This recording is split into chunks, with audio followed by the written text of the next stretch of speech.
ولسوالی مارجه یکی از بخش‌های دورافتاده هلمند که سالها باشندگان آن با جنگ و خشونت زندگیشان را سپری کردند.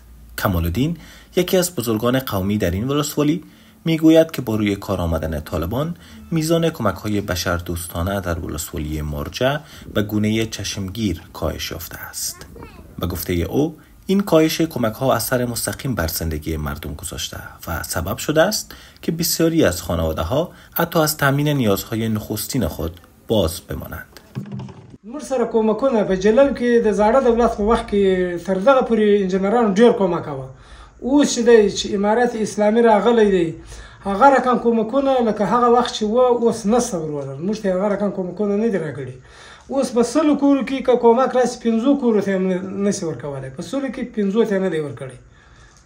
بس دغه زموږ خبره ده، زموږ غږ باید تر یو ځای ورسیږي.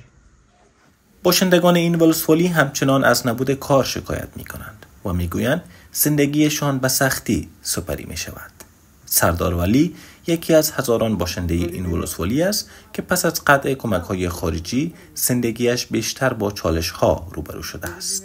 میگوید که نبود فرصت‌های شغلی و کاهش حمایت‌های مالی سبب شده تا تامین نیازهای خانواده‌اش بسیار دشوار شود.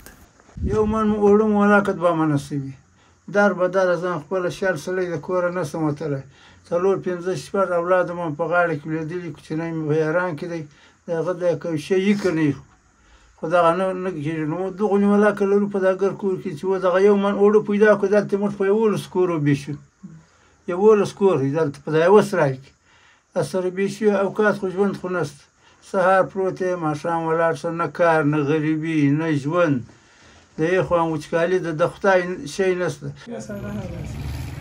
با گذشت 4 سال از حاکمیت طالبان، باشندگان هلمند میگویند که نه تنها فرصت‌های کاری از میان رفته، بلکه کمک‌های بشردوستانه نیز به گونه چشمگیر کاهش یافته‌اند.